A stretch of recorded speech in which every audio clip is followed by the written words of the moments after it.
Hello friends. स्वागत है आप सभी का आपके अपने यूट्यूब चैनल सुशील स्मार्ट स्टडी पर। यूपीएसआई की तैयारी करने वाले मेरे सभी फ्यूचर सब इंस्पेक्टर्स, आज का यह वीडियो जो है आपकी किस्मत बदलने वाला है। हम सब जानते हैं कि यूपीएसआई के जीएस सेक्शन में मॉडर्न हिस्ट्री का कितना बड़ा वेटेज है। चाहे 1857 की क्रांति हो या गांधी जी के मूवमेंट्स, यहाँ से क्वेश्चन आना एकदम फिक्स ही रहता है और पक्का यहाँ से क्वेश्चन फंसते हैं। तो दोस्तों, आज की इस वीडियो में मैं आपके लिए लेकर आया हूं मॉडर्न हिस्ट्री के वे मोस्ट रिपीटेड और मोस्ट इंपॉर्टेंट क्वेश्चंस जो पिछले 10 सालों के एग्जाम का निचोड़ हैं। और अगर आज आपने ये क्लास पूरी देख ली तो हिस्ट्री का डर जो है आपके लिए हमेशा से खत्म हो जाएगा।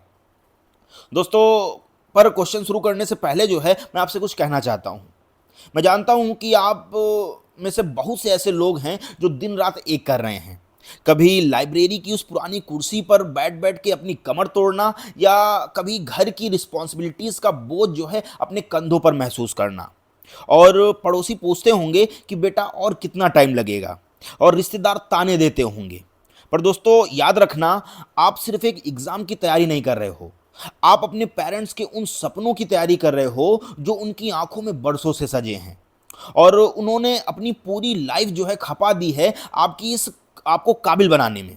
और जिस दिन आपके शरीर पर वो खाकी वर्दी होगी और कंधों पर दो चमकते सितारे, तो उस दिन आपके पिता का सीना एकदम गर्व से चौड़ा हो जाएगा।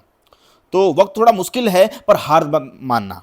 ये स्ट्रगल, ये रातों की नींद का सेक्रीफाइस, और ये सब एक दिन सिलेक्शन लिस्ट में बदल जाएगा। बस थोड़ी और मेहनत, क्योंकि अब जीत बहुत करीब है। तो क्या आप रेडी हैं अपने सपनों को हकीकत में बदलने के लिए? क्या आप तैयार हैं यूपीएसआई में अपनी एक सीट पक्की करने के लिए? अगर हाँ, तो उठा लीजिए अपना पेन और नोटबुक, और आज हम मॉडर्न हिस्ट्री का पूरा पोस्टमार्टम करेंगे। और हर एक क्वेश्चन के साथ मैं आपको उसका कॉन्सेप्ट भी समझाऊंगा, ताकि एग्जाम में कोई भी गलती ना हो। तो चलिए स्टार्ट करते हैं आज का स्पेशल सेशन, और इस सेशन को मैं बोलूंगा मिशन खाकी। तो चलिए, आगे बढ़ने से पहले अगर आप चैनल पे नए हैं तो हमारे चैनल को सब्सक्राइब जरूर कर लेना, क्योंकि यहाँ सिर्फ पढ़ाई नहीं होती भाई साहब, यहाँ वर्दी का जुनून पलता है। तो वीडियो को लाइक करें और अपने उन दोस्तों के साथ शेयर करें जो आपके साथ थाने में ड्यूटी करना चाहते हैं। तो चलिए शुरू करते हैं आज का अपना पहला सेशन। तो आज का हमारा पहला प्रश्न है, 1857 के विद्रोह के दौरान लखनऊ में विद्रोह का नेतृत्व किसने किया था? देखिए, 1857 की जो क्रांति है, ये भारतीय स्वतंत्रता संग्राम की सबसे बड़ी और सबसे पहली लड़ाई थी। और लखनऊ में जो है इसका नेतृत्व बेगम हजरत महल ने किया था। और उन्होंने जो है अपने अल्पवयस्क बेटे बिरजिस कादिर को जो है नवाब घोषित कर दिया था। और इस विद्रोह को दबाने का जो मुख्य कार्य है वो ब्रिटिश अधिकारी हेनरी लॉरेंस और बाद में कॉलिन कैंपबेल ने किया था। आप जानते हैं कि यूपीएसआई के लिहाज से यह जानना जरूरी है कि कुंवर सिंह ने जो है बिहार से और नाना साहब ने जो है कानपुर से नेतृत्व किया था। और यह जो विद्रोह था, यह अंततः संगठन और संसाधनों की कमी के कारण असफल रहा, लेकिन इसने जो है ब्रिटिश साम्राज्य की जो है नींव हिला दी थी। तो फिलहाल इस प्रश्न का राइट आंसर है option number B, Begum Hazrat Mahal. चलिए बढ़ते हैं अपने अगले प्रश्न की ओर। तो हमारा अगला प्रश्न है, भारतीय राष्ट्रीय कांग्रेस के प्रथम मुस्लिम अध्यक्ष कौन थे? तो देखिए, भारतीय राष्ट्रीय कांग्रेस की जो स्थापना है वो 1885 में A.O. ह्यूम द्वारा की गई थी। और इसके 1857 के मद्रास अधिवेशन में जो है बदरुद्दीन तैयब जी को जो है अध्यक्ष चुना गया, जो कांग्रेस के जो है पहले मुस्लिम अध्यक्ष बने। और कांग्रेस का जो मुख्य उद्देश्य था, ये भारतीयों की राजनीतिक मांगों को ब्रिटिश सरकार तक पहुंचाना था। और यूपीएसआई में अक्सर पहले अध्यक्ष जैसे डब्ल्यू.सी. बनर्जी और पहली महिला अध्यक्ष एनी बेसेंट और पहली भारतीय महिला अध्यक्ष सरोजनी नायडू के बारे में जो है पूछा जाता है। तो आप सब लोग ये तैयार कर लेना, और मैं जो कुछ भी बोल रहा हूं उसको एक पेन लेके अपनी नोटबुक में नोट करते रहिए। मेरी हर एक लाइन अपने आप में इंपॉर्टेंट है। तो फिलहाल इस प्रश्न का राइट आंसर है option number B, Badruddin Tyabji. चलिए बढ़ते हैं अपने अगले प्रश्न की ओर। तो हमारा अगला प्रश्न है, महात्मा गांधी ने किस घटना के बाद असहयोग आंदोलन को वापस ले लिया था? देखिए, गांधी जी ने 1920 में असहयोग आंदोलन शुरू किया था, जिसका जो उद्देश्य था वो अहिंसक तरीके से जो है स्वराज प्राप्त करना था। लेकिन हुआ क्या कि 5 फरवरी 1922 को जो है उत्तर प्रदेश के गोरखपुर जिले के चौरा चौरी नामक स्थान पर जो है वहां उग्र भीड़ ने एक पुलिस थाने में आग लगा दी, जिसमें जो है 22 पुलिसकर्मी मारे गए। और गांधी जी भाई साहब अहिंसा के पुजारी थे, तो इसलिए उन्होंने जो है 12 फरवरी 1922 को जो है ये आंदोलन वापस ले लिया। और इस निर्णय से जो है कई युवा नेता जैसे सुभाष चंद्र बोस और चित्तरंजन दास नाराज हुए थे।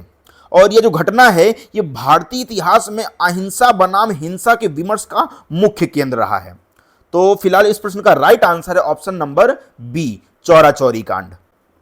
चलिए बढ़ते हैं अपने अगले प्रश्न की ओर। तुम्हारा अगला प्रश्न है, Hindustan socialist Republican association HSRA की स्थापना दिल्ली के किस मैदान में की गई थी? तो देखिए 1928 में चंद्रशेखर आजाद, भगत सिंह और सुखदेव ने जो है ये दिल्ली के फिरोज शाह कोटला मैदान में HSRA की स्थापना की थी।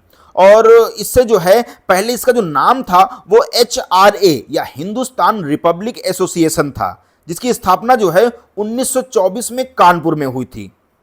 और HSRA का जो मुख्य लक्ष्य था वो भारत में एक समाजवादी गणतंत्र की स्थापना करना था। और इसी संगठन के सदस्यों ने जो है लाला लाजपत राय की मृत्यु का बदला लेने के लिए सॉन्डर्स की हत्या की। और बाद में जो है पब्लिक सेफ्टी बिल के विरोध में असेंबली में बम फेंका। तो भाई साहब ये सारी चीज़ें अपने आप में बहुत इंपॉर्टेंट हैं, तो ये सब चीज़ों को अच्छे से ध्यान से आपको सुनना है। तो फिलहाल इस प्रश्न का राइट आंसर है option number B, Feroz Shah Kotla मैदान। चलिए बढ़ते हैं अपने अगले प्रश्न की ओर। तुम्हारा अगला प्रश्न है, बंगाल विभाजन को किस वर्ष रद्द किया गया था? तो देखिए भाई साहब, जो लॉर्ड कर्जन थे, तो ये महाशय जो थे इन्होंने 1905 में फूट डालो और राज करो की नीति के तहत जो है बंगाल का विभाजन किया था। काफी स्मार्ट थे ये, तो इनका एक ही नारा था, फूट डालो और राज करो। तो हुआ क्या कि जिसके विरोध में जो है स्वदेशी आंदोलन शुरू हुआ। और भारी विरोध को देखते हुए जो है ब्रिटिश सरकार ने 1911 में दिल्ली दरबार के दौरान जो है इस विभाजन को रद्द कर दिया। और इसी समय जो है भारत की राजधानी को जो है कलकत्ता से हटाकर दिल्ली स्थानांतरित करने की घोषणा भी की गई थी। और साथ ही में बंगाल विभाजन जो है ये भारतीय राष्ट्रवाद के उदय में एक महत्वपूर्ण मोड़ था, जिसने जो है हिंदू मुस्लिम एकता और स्वदेशी वस्तुओं के उपयोग पर जो है जोर दिया।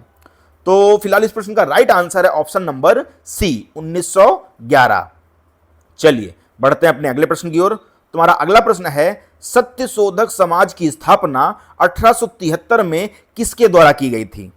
तो देखिए ज्योतिबा फूले जो हैं इन्होंने महाराष्ट्र में सत्यशोधक समाज की स्थापना की थी, जिसका जो मुख्य उद्देश्य था वो दलितों और महिलाओं के अधिकारों की रक्षा करना और उन्हें शिक्षा के प्रति जो है जागरूक करना था। और इसीलिए और इनकी सबसे प्रसिद्ध पुस्तक भी है वो है गुलामगिरी। और गुलामगिरी में जो है जाति व्यवस्था की कड़ी आलोचना की गई थी। तो फिलहाल इस प्रश्न का राइट आंसर, और एक बात और बता दूं मैं कि जो दयानंद सरस्वती हैं जो कि आर्य समाज के संस्थापक हैं, इन्होंने वेदों की और लौटों का नारा दिया। और साथ ही में अगर हम बात करें राजा राम मोहन राय की, तो राजा राम मोहन राय जी ने जो है ब्रह्म समाज की स्थापना की। तो इस प्रश्न का राइट आंसर है option number B, Jyotiba Phule.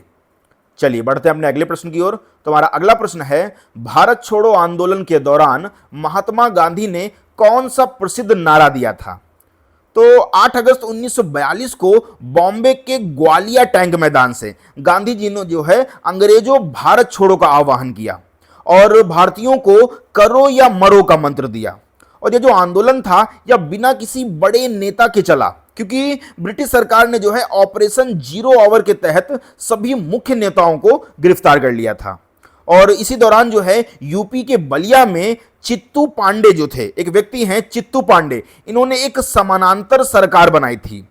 तो फिलहाल इस प्रश्न का राइट आंसर है ऑप्शन नंबर सी, करो या मरो। चलिए बढ़ते हैं अपने अगले प्रश्न की ओर। तुम्हारा अगला प्रश्न है, 1925 में हुए काकोरी ट्रेन एक्शन, जिसका पहले नाम था काकोरी कांड, की योजना जो है किस संगठन ने बनाई थी? तो 9 अगस्त 1925 को लखनऊ के पास काकोरी में क्रांतिकारियों ने जो है सरकारी खजाना ले जा रही ट्रेन इसको लूट लिया। और इसका जो मुख्य उद्देश्य था वो संगठन के लिए हथियार खरीदने हेतु धन जुटाना था। और इसमें जो आपके राम प्रसाद बिस्मिल, अशफाक उल्ला खान और रोशन सिंह और राजेंद्र लाहिड़ी, इन सभी को जो है फांसी दी गई थी। और हाल ही में उत्तर प्रदेश सरकार ने जो है इसका नाम बदलकर काकोरी ट्रेन एक्शन कर दिया है। पहले इसका नाम काकोरी कांड था, लेकिन अब इसका नाम बदल के काकोरी ट्रेन एक्शन कर दिया गया है। तो फिलहाल इस प्रश्न का राइट आंसर है option number B, Hindustan Republican Association. चलिए बढ़ते हैं अगले प्रश्न की ओर। तो हमारा अगला प्रश्न है, भारत में स्थानीय स्वशासन का जनक किसे माना जाता है? तो लॉर्ड रिपन की बात करें, जो जिनका कार्यकाल जो है 1880 से 1884 तक चला था। तो लॉर्ड रिपन को जो है भारत में उनके उदारवादी कार्यों के लिए जाना जाता है और उन्होंने जो है 1882 में स्थानीय स्वशासन का प्रस्ताव पारित किया था, जिससे जो है पंचायतों और नगर पालिकाओं की जो है नींव पड़ी थी। और रिपन ने ही, अगर हम बात करें रिपन की, तो रिपन ने ही जो है वर्नाकुलर प्रेस एक्ट को भी रद्द किया था, जिससे जो है भारतीय समाचार पत्रों को आज़ादी मिली। और इसके विपरीत अगर हम बात करें लॉर्ड डलहौजी की, तो लॉर्ड डलहौजी को जो है हड़प नीति, या जिसको हम बोलते हैं डॉक्ट्रिन ऑफ लैप्स के लिए जाना जाता है, और जिसके तहत जो है झांसी और अवध जैसे राज्यों को जो है ब्रिटिश साम्राज्य में मिलाया गया था। और गवर्नर जनरल के सुधार और नीतियां जो हैं अक्सर ये परीक्षा में कई बार पूछी जाती हैं, तो आपको ये कवर करना है। तो फिलहाल इस प्रश्न का राइट आंसर है option number B, Lord Ripon. चलिए बढ़ते हैं अपने अगले प्रश्न की ओर। तो हमारा अगला प्रश्न है, 13 अप्रैल 1919 को अमृतसर के जलियांवाला बाग में लोग किस नेता की गिरफ्तारी के विरोध में इकट्ठा हुए थे? तो देखिए, ब्रिटिश सरकार ने बिना दलील और बिना वकील का एक रोलेट एक्ट पास किया था, जिसके तहत जो है किसी भी व्यक्ति को जो है शक के आधार पर जेल भेजा जा सकता था। और इसमें जो पंजाब के लोकप्रिय नेता थे डॉक्टर किचलू और डॉक्टर सत्यपाल, इनकी गिरफ्तारी के विरोध में जो है बैसाखी के दिन लोग जो है जलियांवाला बाग में शांतिपूर्ण प्रदर्शन कर रहे थे। तो हुआ क्या कि जनरल डायर ने जो है वहां अंधाधुंध गोलियां चलवाई, और इस घटना के विरोध में रविन्द्रनाथ टैगोर ने अपनी नाइटहुड की उपाधि लौटा दी, और इस कांड की जांच के लिए बाद में हंटर आयोग का गठन किया गया था। तो इस प्रश्न का राइट आंसर है option B, doctor Saifuddin Kitchlew और डॉक्टर सत्यपाल। चलिए बढ़ते हैं अपने अगले प्रश्न की ओर। तुम्हारा अगला प्रश्न है, भारत में सिविल सेवा का जनक किसे कहा जाता है? तो लॉर्ड कॉर्नवालिस की बात करें, जिनका कार्यकाल 1786 से 1793 तक चला। तो लॉर्ड कॉर्नवालिस ने जो है भारत में प्रशासनिक सुधारों की नींव रखी थी, और उन्होंने जो है कॉर्नवालिस कोड लागू किया था, जिसमें जो है शक्तियों के पृथक्करण के सिद्धांत को अपनाया गया था। साथ ही में उन्होंने ही जो है स्थायी बंदोबस्त प्रणाली शुरू की थी, जिसके तहत जो है जमींदारों को भूमि का मालिक बनाया गया था। और आप जानते हैं कि ये क्वेश्चन बहुत इंपॉर्टेंट है, लॉर्ड कॉर्नवालिस से आपसे डायरेक्ट पूछेगा कि स्थायी बंदोबस्त की जो प्रणाली है ये किसने शुरू की? तो इसका भी आंसर है लॉर्ड कॉर्नवालिस। तो इस प्रश्न का right answer option number C, Lord Cornwallis. चलिए बढ़ते हैं अपने अगले प्रश्न की ओर। तो हमारा अगला प्रश्न है, 1913 में गदर पार्टी की स्थापना अमेरिका के सैन फ्रांसिस्को में किसके द्वारा की गई थी? तो गदर पार्टी जो है एक अंतरराष्ट्रीय राजनीतिक आंदोलन था, जिसका जो उद्देश्य था ये भारत से ब्रिटिश शासन को उखाड़ फेंकना था। और इसकी जो स्थापना है वो लाला हरदयाल और सोहन सिंह भकना ने की थी। और इस पार्टी ने जो है गदर नामक एक साप्ताहिक समाचार पत्र निकाला, जिसका पहला अंक जो था वो उर्दू में था, और बाद में जो है ये गुरुमुखी में भी छपा था। और इस आंदोलन ने जो है विदेशों में रह रहे भारतीयों को जो है एकजुट किया, और कामागाटा मारू कांड भी जो है इसी समय की एक प्रमुख घटना है। आपसे पूछा जा सकता है कि कामागाटा मारू जो है ये घटना कब हुई? तो 1914 के आसपास ही हुई थी ये घटना। और जो कि इसमें हुआ क्या था कि कनाडा की यात्रा पर निकले एक जापानी जहाज से रिलेटेड ये था कामागाटा मारू कांड जो है। तो इस प्रश्न का राइट आंसर है ऑप्शन नंबर बी, लाला हरदयाल। चलिए बढ़ते हैं अपने अगले प्रश्न की ओर। तुम्हारा अगला प्रश्न है, प्लासी का युद्ध 1757 में किनके बीच लड़ा गया था? तो देखिए, 23 जून 1757 को बंगाल के नवाब सिराजुद्दौला और ब्रिटिश ईस्ट इंडिया कंपनी के रॉबर्ट क्लाइव के बीच जो है प्लासी का युद्ध हुआ। और हुआ क्या कि इस युद्ध में जो नवाब के सेनापति थे मीर जाफर, इन्होंने क्या कर दी, गद्दारी की, और इनकी गद्दारी के जो कारण जो है अंग्रेजों की जीत हुई थी। और यह जो है भारत में ब्रिटिश सत्ता की स्थापना की पहली सीढ़ी थी।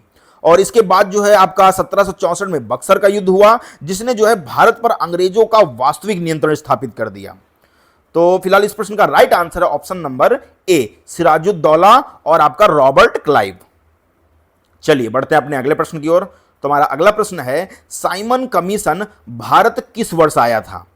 तो 1919 के अधिनियम के कार्यों की समीक्षा के लिए जो है ब्रिटिश सरकार ने 1927 में साइमन कमीशन का गठन किया, जो 3 फरवरी 1928 को भारत पहुंचा।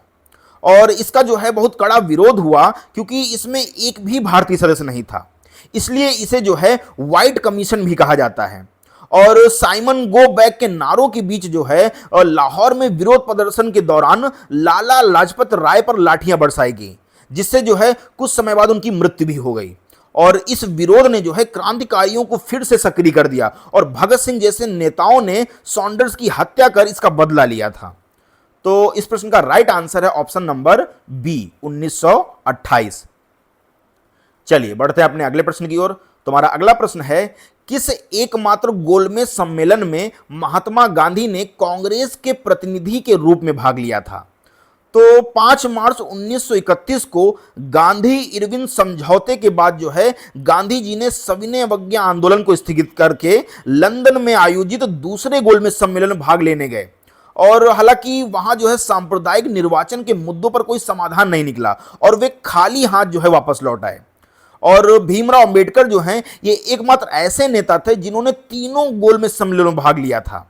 और द्वितीय गोलमेज सम्मेलन के बाद ही जो है ब्रिटिश प्रधानमंत्री रैमसे मैकडोनाल्ड ने जो है सांप्रदायिक पंचाट की घोषणा की थी, जिसके विरोध में जो है गांधी जी ने यरवदा जेल में अनशन किया था। तो इस प्रश्न का राइट आंसर है ऑप्शन नंबर बी, द्वितीय, 1931। चलिए बढ़ते हैं अपने अगले प्रश्न की ओर। तुम्हारा अगला प्रश्न है, भारतीय राष्ट्रीय कांग्रेस का प्रसिद्ध सूरत विभाजन किस वर्ष हुआ था, जिसमें पार्टी नरम दल और गरम दल में बंट गई थी? तो 1907 के सूरत अधिवेशन में जो है वैचारिक मतभेदों के कारण जो है कांग्रेस 2 गुटों में विभाजित हो गई। एक गरम दल में आपके लाल बाल पाल, ये आपको याद रखना है ट्रिक, लाल बाल पाल, लाल मतलब लाला लाजपत राय, बाल मतलब बाल गंगाधर तिलक, और पाल मतलब अरविंद पाल या अरविंदो पाल। और साथ ही में पूर्ण स्वराज और आक्रामक आंदोलन ये लोग चाहते थे।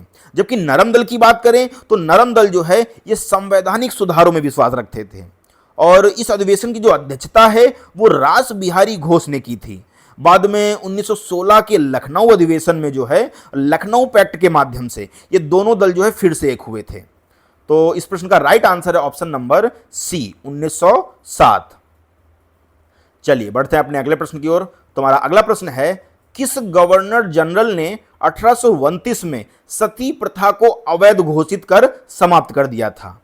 तो जो लॉर्ड विलियम बेटिंग थे ये भारत के पहले जो हैं भारत के गवर्नर जनरल थे, और इन्होंने जो है राजा राम मोहन राय के प्रयासों से 1829 के नियम के तहत जो है सती प्रथा को पूरी तरह जो है प्रतिबंधित कर दिया था। और बेंटिंग को जो है उनके उदारवादी सुधारों के लिए जाना जाता है, जिसमें ठगी प्रथा का अंत और अंग्रेजी शिक्षा को जो है सरकारी भाषा बनाना, ये सब चीज़ें इसमें शामिल थी। साथ ही में सामाजिक सुधारों से जुड़े जो हैं कई तरीके से आपसे प्रश्न पूछे जाएंगे, तो इनको भी आपको कवर करके रखना है। तो इस प्रश्न का right answer option number B, Lord William Bentinck. चलिए बढ़ते हैं अपने अगले प्रश्न की ओर। तुम्हारा अगला प्रश्न है, 1857 के विद्रोह के बाद किस अधिनियम के तहत भारत का शासन ईस्ट इंडिया कंपनी से सीधे ब्रिटिश क्राउन के हाथों में चला गया? तो देखिए 1857 की क्रांति के बाद जो है ब्रिटिश संसद ने भारत सरकार अधिनियम 1858 पारित किया, और इसके तहत जो है भारत के गवर्नर जनरल का जो पद है इसका नाम बदलकर वायसराय कर दिया गया। और लॉर्ड कैनिंग जो है ये भारत के पहले वायसराय बने, और कंपनी का जो शासन जो है वो पूरी तरीके से समाप्त हुआ, और भारत सचिव नामक एक नया पद बनाया गया। और साथ ही में इलाहाबाद के मिंटो पार्क में जो है लॉर्ड कैनिंग ने महारानी विक्टोरिया का घोषणा पत्र पढ़ा था, है ना। और ये जो एक्ट है ये भारतीय संवैधानिक इतिहास का एक महत्वपूर्ण पार्ट है। तो फिलहाल इस प्रश्न का राइट आंसर है ऑप्शन नंबर सी, भारत सरकार अधिनियम 1858। चलिए बढ़ते हैं अपने अगले प्रश्न की ओर। तुम्हारा अगला प्रश्न है, अलीपुर बम कांड 1908 के मामले में किस क्रांतिकारी का बचाव चित्तरंजन दास ने किया था? तो 1908 में मुजफ्फरपुर के जो जज थे किंग्सफोर्ड, इनकी हत्या के प्रयास के बाद जो है अरविंद घोष और उनके भाई थे बारिंद्र घोष, इनको गिरफ्तार किया गया था। और इस प्रसिद्ध अलीपुर षड्यंत्र केस में जो है वकील चित्तरंजन दास ने शानदार पैरवी करके अरविंद घोष को जो है रिहा कराया। और इसके बाद अरविंद घोष जो है क्रांतिकारी राजनीति छोड़कर पांडिचेरी चले गए और आध्यात्मिक गुरु बन गए वहां जाके। और खुदीराम बोस जो है इसी मामले में सबसे कम उम्र में फांसी पाने वाले क्रांतिकारी बने थे। और यह जो घटना है ये बंगाल में क्रांतिकारी राष्ट्रवाद के उदय का जो है प्रतीक मानी जाती है। तो इस प्रश्न का राइट आंसर है option number C, Aurobindo Ghosh. चलिए बढ़ते हैं अपने अगले प्रश्न की ओर। तुम्हारा अगला प्रश्न है, महात्मा गांधी ने 12 मार्च 1930 को साबरमती आश्रम से कितनी दूरी तय कर दांडी में नमक कानून तोड़ा था? तो देखिए गांधी जी ने जो है अपने 78 अनुयायियों के साथ 12 मार्च 1930 को साबरमती से दांडी मार्च जो है शुरू किया और जो है 6 अप्रैल 1930 को नमक बनाकर कानून तोड़ा। और जो ये यात्रा थी ये लगभग 24 दिन चली और इसकी जो कुल दूरी थी वो 240 मील, मतलब बात करें लगभग 385 किलोमीटर की थी। और यहीं से जो है सविनय अवज्ञा आंदोलन की शुरुआत हुई। और इस आंदोलन की जो खासियत यह थी कि इसमें पहली बार महिलाओं ने बड़े स्तर पर भाग लिया था। और उत्तर पश्चिम सीमा पर खान अब्दुल गफ्फार खान ने जो है खुदाई खिदमतगार संगठन के माध्यम से जो है इस आंदोलन का नेतृत्व किया था। तो इस प्रश्न का राइट आंसर है ऑप्शन नंबर ए, 224 मील। चलिए बढ़ते हैं अपने अगले प्रश्न की ओर। तुम्हारा अगला प्रश्न है, किस चार्टर अधिनियम के तहत भारत में शिक्षा के प्रसार के लिए पहली बार 1 लाख रुपए वार्षिक खर्च करने का प्रावधान किया गया था? तो 1813 के चार्टर एक्ट के माध्यम से जो है ब्रिटिश सांसद ने पहली बार भारतीय शिक्षा और साहित्य के पुनरुद्धार के लिए प्रतिवर्ष 1 लाख रुपए की राशि जो है निर्धारित की। और इसी एक्ट के द्वारा जो है ईसाई मिशनरियों को जो है भारत में धर्म प्रचार की अनुमति मिली थी। और इसके बाद 1854 में चार्ल्स वुड डिस्पैच आया था, जिसे जो है भारतीय शिक्षा का मैग्ना कार्टा कहा जाता है। तो इस प्रश्न का राइट आंसर है ऑप्शन नंबर बी, 1813 का चार्टर एक्ट। चलिए बढ़ते हैं अपने अगले प्रश्न की ओर। तुम्हारा अगला प्रश्न है, भारत का पहला समाचार पत्र बंगाल गजट किसके द्वारा प्रकाशित किया गया था? तो जेम्स ऑगस्टस हिक्की ने जो है 1780 में कलकत्ता से द बंगाल गजट का प्रकाशन शुरू किया, जो कि जो है भारत का पहला साप्ताहिक समाचार पत्र था। हालांकि ब्रिटिश सरकार की आलोचना के कारण जो है इसे जल्द ही बंद कर दिया गया। और राजा राम मोहन राय की बात करें तो राजा राम मोहन राय ने जो है संवाद कौमुदी और तिलक ने जो है केसरी व मराठा के माध्यम से जो है राष्ट्रीय चेतना जगाई। भाई तिलक की 2 फेमस जो है थी केसरी और मराठा।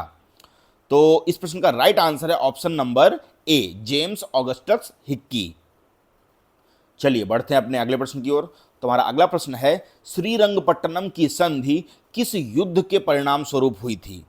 तो तीसरे आंग्ल मैसूर युद्ध की बात करें जो कि 1790 से 92 के बीच में चला।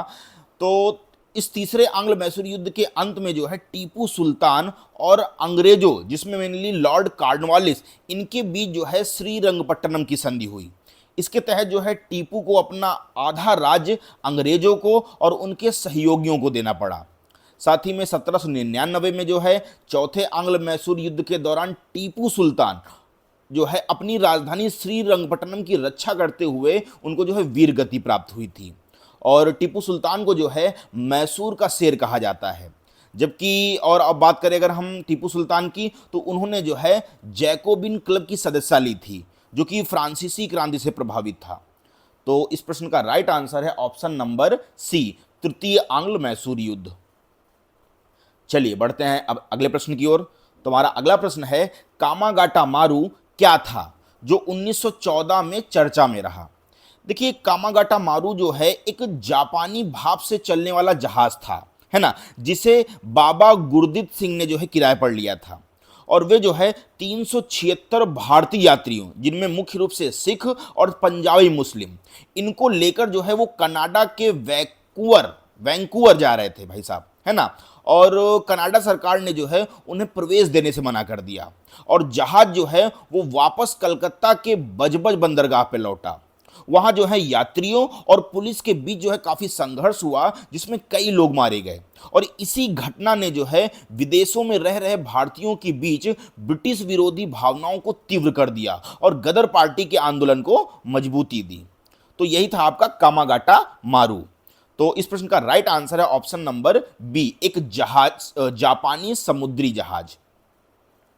चलिए बढ़ते हैं अपने अगले प्रश्न की ओर। तुम्हारा अगला प्रश्न है, दक्षिण भारत, मद्रास और बॉम्बे प्रेसिडेंसी में अंग्रेजों द्वारा कौन सी भूमि लगान प्रणाली लागू की गई? कौन सी भूमि जो है, कौन सी भूमि लगान प्रणाली लागू की गई थी? तो देखिए, थॉमस मुनरो और अलेक्जेंडर रीड ने जो है 1820 में रैयतवाड़ी व्यवस्था शुरू की। इसमें जो है रैयत का मतलब था किसान को, है ना। तो किसान को भूमि का जो है स्वामी माना गया और लगान जो है वो सीधे सरकार को दिया जाता था। इसके विपरीत अगर हम स्थायी बंदोबस्त की बात करें तो स्थायी बंदोबस्त में जो है जमींदार बिचौलिए थे, जबकि महालवाड़ी की बात करें तो महालवाड़ी में पूरे गांव से लगान लिया जाता था। मतलब यहाँ पर पूरे गांव को बोलते थे महल, है ना। तो इन सभी से जो है पूरे गांव से लगान लिया जाता था। तो इस प्रश्न का राइट आंसर है ऑप्शन नंबर सी, रैयतवाड़ी व्यवस्था। चलिए बढ़ते हैं अगले प्रश्न की ओर। तुम्हारा अगला प्रश्न है, 1940 में महात्मा गांधी द्वारा शुरू किए गए व्यक्तिगत सत्याग्रह के पहले सत्याग्राही कौन थे? तो देखिए, द्वितीय विश्व युद्ध में जो है भारतीयों की सहमति के बिना उन्हें शामिल करने के विरोध में गांधी जी ने 1940 में व्यक्तिगत सत्याग्रह शुरू किया और इसका जो उद्देश्य था वो युद्ध के खिलाफ जो है शांतिपूर्ण तरीके से अपनी अभिव्यक्ति की आज़ादी का प्रयोग करना था। और जबकि आचार्य विनोबा भावे की बात करें तो आचार्य विनोबा भावे जो हैं ये पहले सत्याग्रही बने, जबकि जवाहरलाल नेहरू जो हैं ये दूसरे सत्याग्रही थे। और इस आंदोलन को जो है दिल्ली चलो सत्याग्रह के नाम से भी जाना जाता है। तो इस प्रश्न का राइट आंसर है ऑप्शन नंबर सी, विनोबा भावे। और साथ ही मैं आपको बता दूं कि जो विनोबा भावे हैं, विनोबा भावे को जो है बाद में भूदान आंदोलन के लिए काफी ख्याति मिली थी। तो इस प्रश्न का राइट आंसर है ऑप्शन नंबर सी, विनोबा भावे। चलिए बढ़ते हैं अगले प्रश्न की ओर। तो हमारा अगला प्रश्न है, सुभाष चंद्र बोस ने आजाद हिंद सरकार की स्थापना कहाँ की थी? तो 31 अक्टूबर 1943 को सुभाष चंद्र बोस ने जो है सिंगापुर में आरजी हुकूमत ए आज़ाद हिंद, मतलब स्वतंत्र भारत की अस्थायी सरकार इसे बोलते थे, इसकी स्थापना की।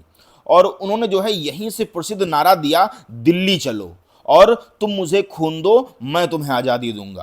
तो ये इन्होंने नारा दिया था। हालांकि आईएनए की शुरुआती जो नींव है ये रास बिहारी बोस और कैप्टन मोहन सिंह ने रखी थी, लेकिन इसे जो है असली मजबूती ये नेताजी ने दी थी। साथ ही में द्वितीय विश्व युद्ध के बाद जो है आईएनए के अफसरों, जिनमें सहगल, ढिल्लो और शाहनवाज, इन पर लाल किले में मुकदमा चला, जिसकी जो है पैरवी जो है भूला भाई देसाई ने की थी। तो इस प्रश्न का राइट आंसर है ऑप्शन नंबर बी, सिंगापुर। चलिए बढ़ते हैं अगले प्रश्न की ओर। तुम्हारा अगला प्रश्न है, 1946 में भारत आए कैबिनेट मिशन का अध्यक्ष कौन था? देखिए, ब्रिटिश प्रधानमंत्री क्लीमेंट एटली ने जो है भारत में सत्ता हस्तांतरण और संविधान सभा के गठन के लिए जो है 3 सदस्यीय कैबिनेट मिशन भेजा। अब इसमें 3 सदस्य में कौन कौन से थे? तो इसमें लॉर्ड पैथिक लॉरेंस जो कि अध्यक्ष थे, स्टेफर्ड क्रिप्स और एवी अलेक्जेंडर शामिल थे। और इसी मिशन की सिफारिशों के आधार पर जो है भारत की संविधान सभा का चुनाव हुआ और मिशन ने जो है पाकिस्तान की अलग मांग को जो है खारिज कर दिया और साथ ही में लेकिन प्रांतों के जो समूहीकरण का सुझाव दिया था वो उसको जो है स्वीकार किया। तो इस प्रश्न का राइट आंसर है option number C, Lord Pethick Lawrence. चलिए बढ़ते हैं अगले प्रश्न की ओर। तुम्हारा अगला प्रश्न है, प्रसिद्ध पुस्तक इंडिया डिवाइडेड के लेखक कौन थे? तो भारत के प्रथम राष्ट्रपति डॉक्टर राजेंद्र प्रसाद ने जो है इंडिया डिवाइडेड पुस्तक लिखी थी और जिसमें उन्होंने विभाजन के तर्क और उसके परिणामों का विश्लेषण किया। साथ ही में अन्य महत्वपूर्ण पुस्तकों की बात करें जो कि काफ़ी ज़्यादा यूपीएससी में पूछी जाती हैं, तो जैसे इंडिया विंस, तो इंडिया विंस फ्रीडम, है ना, ये इसके लेखक थे मौलाना आज़ाद। साथ ही में अनहैप्पी इंडिया ये लिखा था लाला लाजपत राय ने। और साथ ही में हिंद स्वराज की बात करें तो हिंद स्वराज लिखा था महात्मा गांधी ने।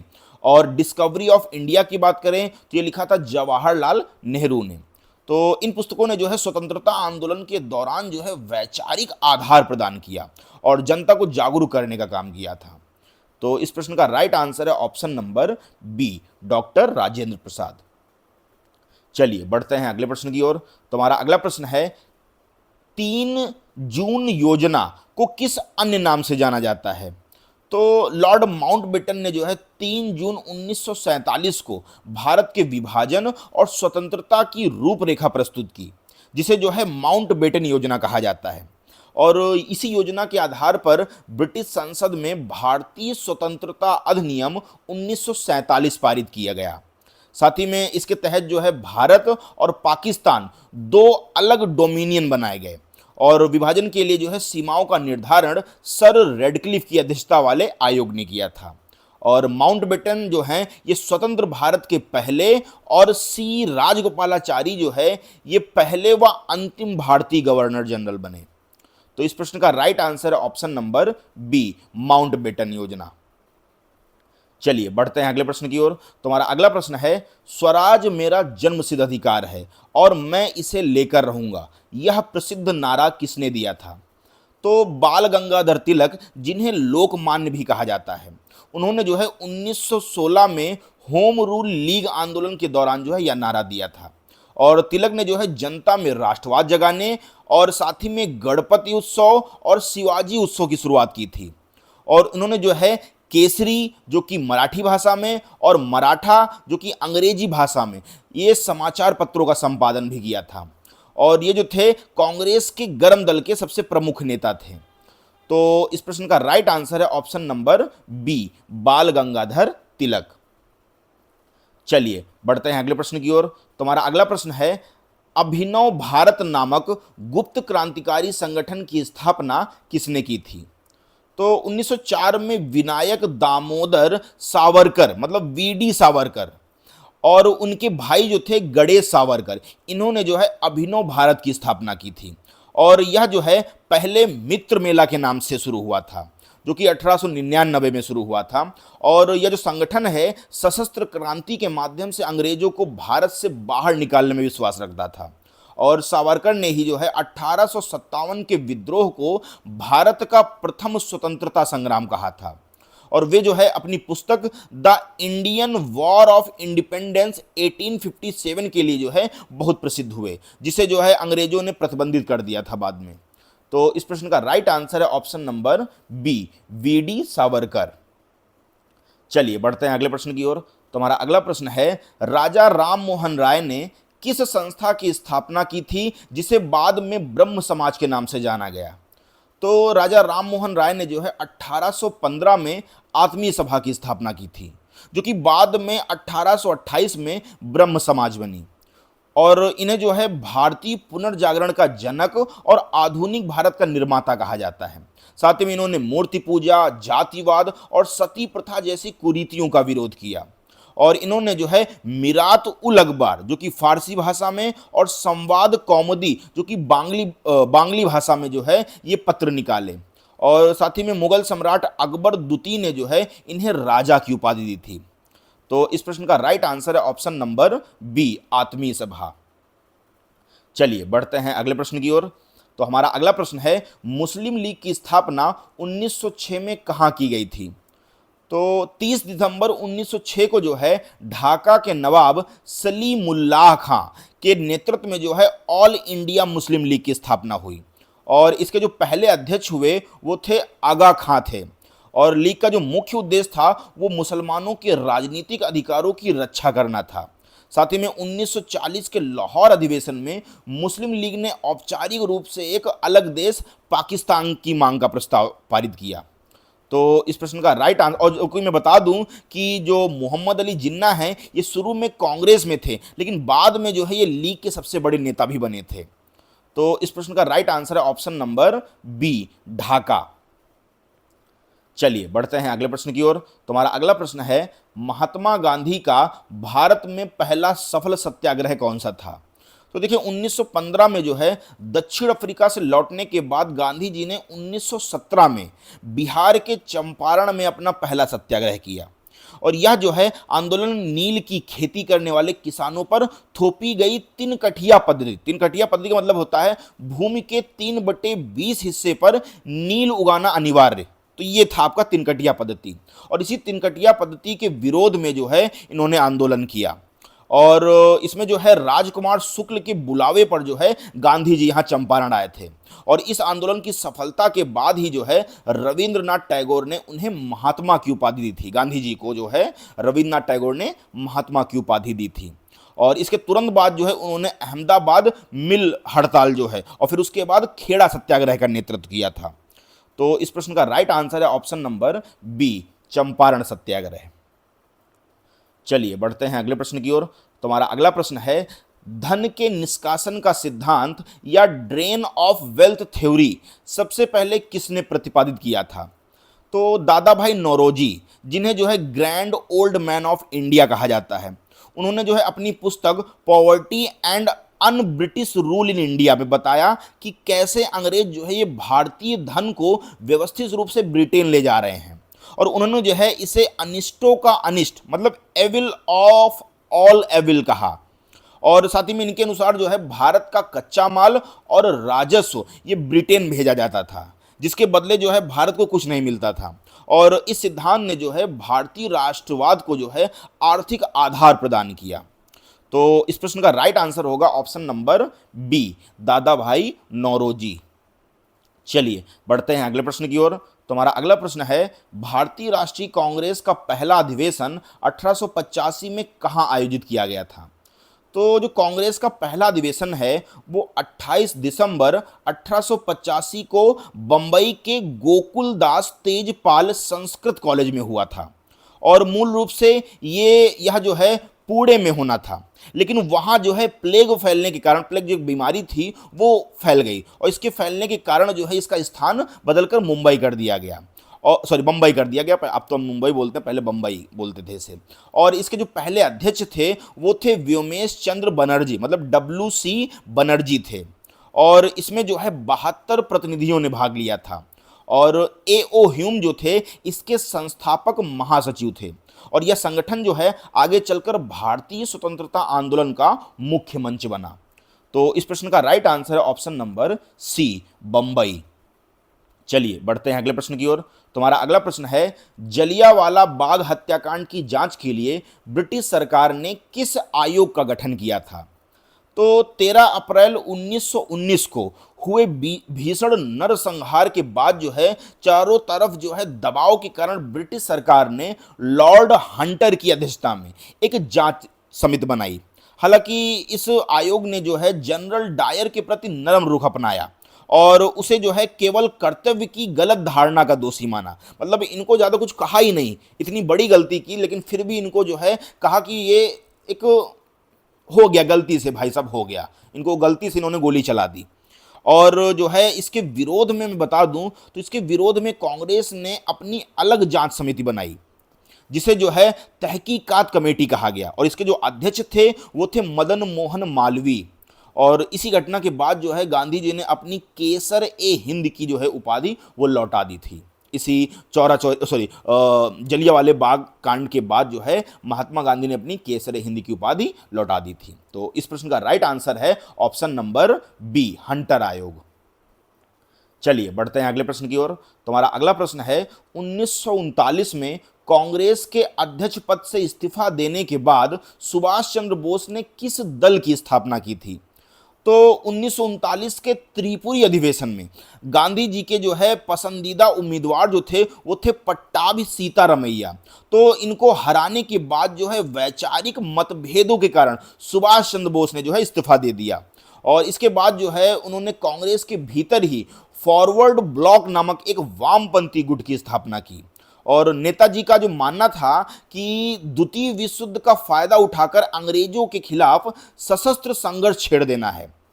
और साथ ही में मैं बता दूं ये जो त्रिपुरी और हरिपुरा जो है और आपका फॉरवर्ड ब्लॉक, इसकी स्थापना का वर्ष भी आपसे पूछा जा सकता है, तो आप लोग ये कवर कर लीजिएगा। तो इस प्रश्न का राइट आंसर है option number B, Forward Bloc. चलिए बढ़ते हैं अगले प्रश्न की ओर। तुम्हारा अगला प्रश्न है, स्वतंत्र भारत के पहले भारतीय गवर्नर जनरल कौन थे? तो चक्रवर्ती राजगोपालाचारी, जिनको राजा जी भी बोलते थे, तो ये स्वतंत्र भारत के प्रथम और अंतिम भारतीय गवर्नर जनरल थे। और उनसे पहले जो है लॉर्ड माउंटबेटन हैं, ये स्वतंत्र भारत के पहले गवर्नर जनरल थे, अगर हम विदेशी की बात करें कोई। और बात करें 26 जनवरी 1950 को, तो 26 जनवरी 1950 को जब भारत का संविधान लागू हुआ, तो तब यह जो पद था ये समाप्त कर दिया गया और डॉक्टर राजेंद्र प्रसाद जो हैं ये भारत के प्रथम राष्ट्रपति बने।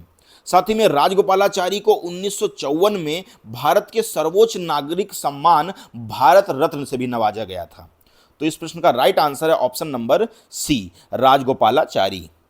चलिए बढ़ते हैं अगले प्रश्न की ओर। तुम्हारा अगला प्रश्न है, झांसी में 1857 के विद्रोह को दबाने वाला ब्रिटिश जनरल कौन था?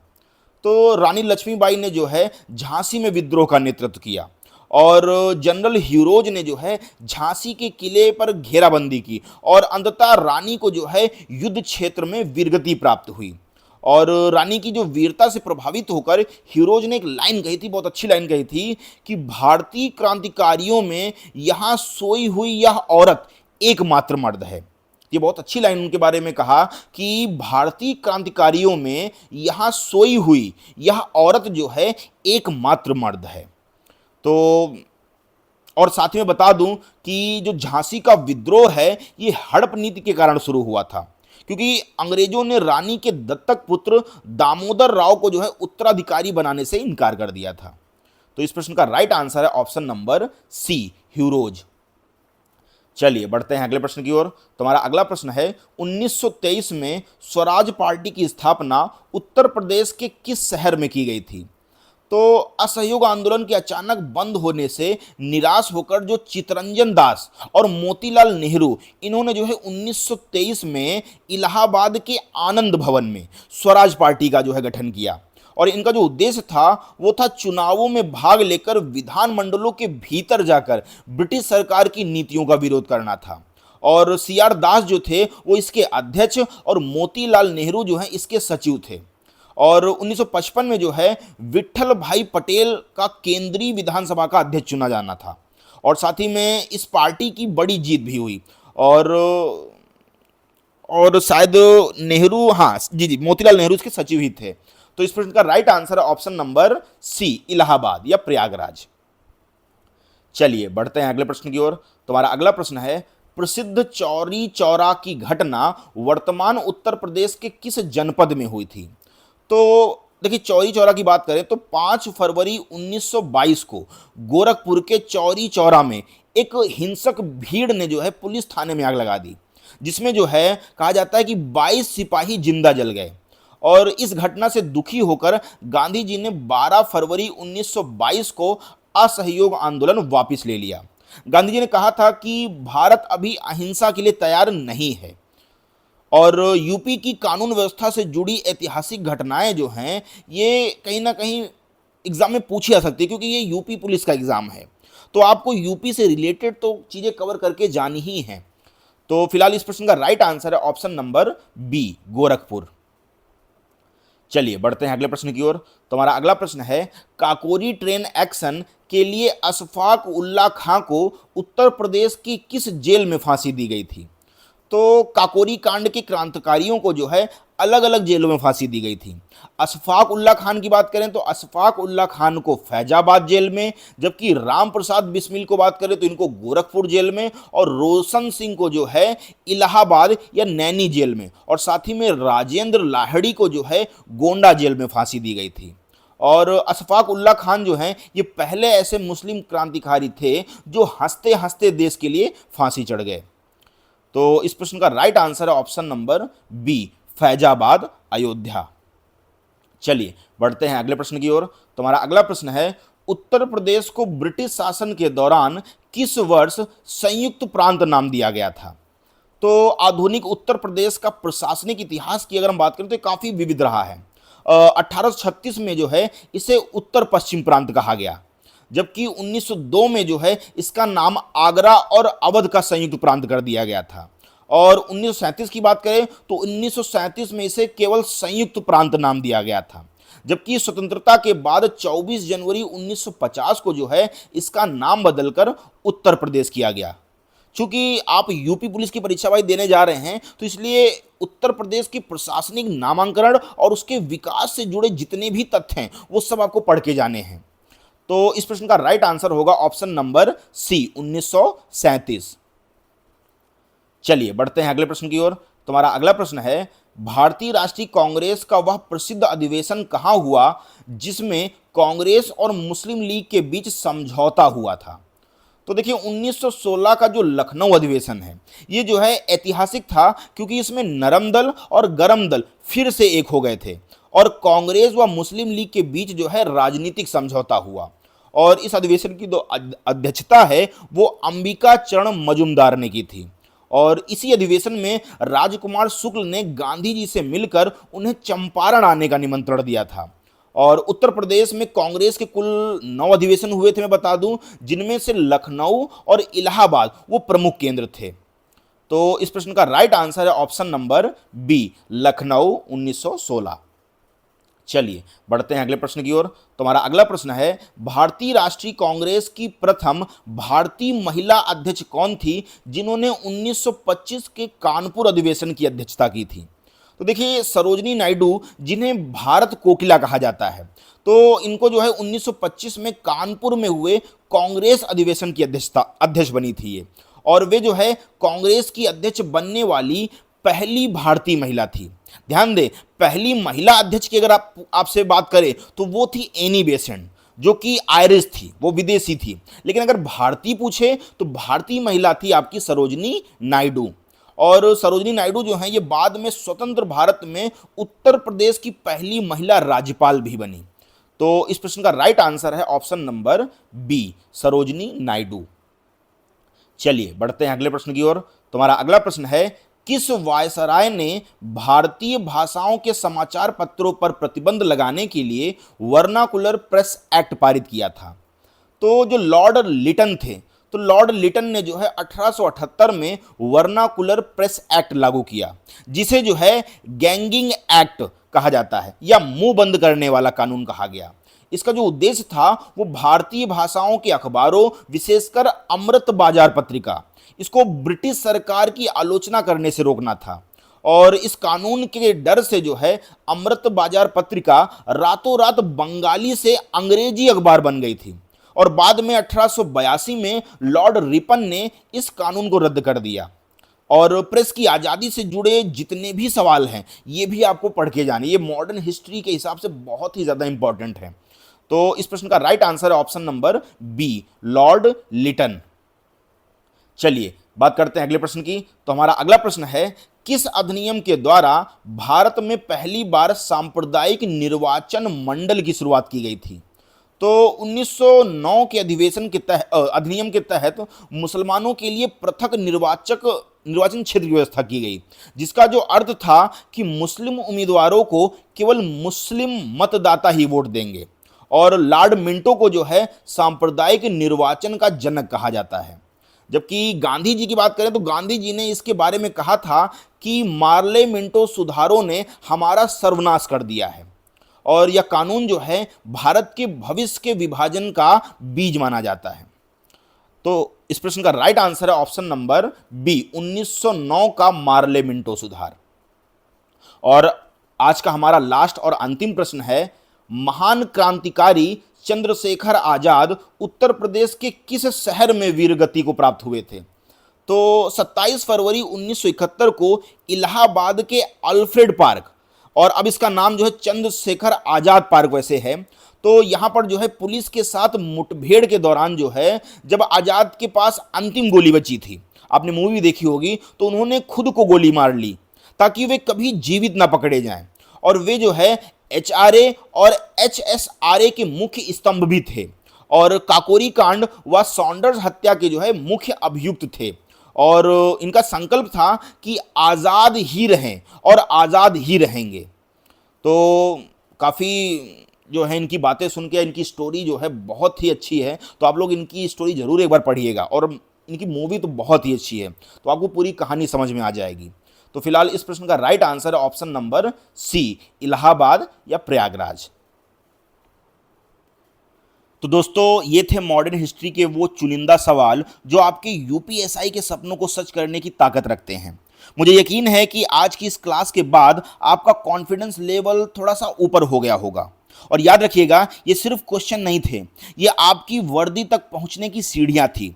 और इतिहास गवाह है कि जीत उसी की होती है जो अंत तक मैदान में डटा रहता है। अगर आज आपने इन सवालों को अच्छे से समझ लिया है तो समझ लीजिए कि आपने अपनी मंजिल की ओर एक मजबूत कदम बढ़ा दिया है। और जाते जाते बस एक बात दिल से कहना चाहता हूं कि जब भी पढ़ाई से मन उठने लगे या थकान महसूस हो, तो बस एक बार अपने माँ बाप के चेहरे की उन झुर्रियों को देख लेना। वो बड़ी उम्मीद से आपकी ओर देख रही हैं कि एक दिन दूर नहीं कि जब आप घर लौटेंगे और आपके कंधे पर वो दो चमकते सितारे देखकर उनकी आंखों में खुशी के आंसू होंगे। वो पल दुनिया की हर दौलत से बड़ा होगा। इसलिए रुकना मत, थकना मत, आपकी मेहनत बेकार नहीं जाएगी। बस खुद पर भरोसा रखिए और अपनी तैयारी को और मजबूत बनाइए। और आज की यह क्लास आपको कैसी लगी ये कमेंट में सेक्शन में ज़रूर बताइएगा।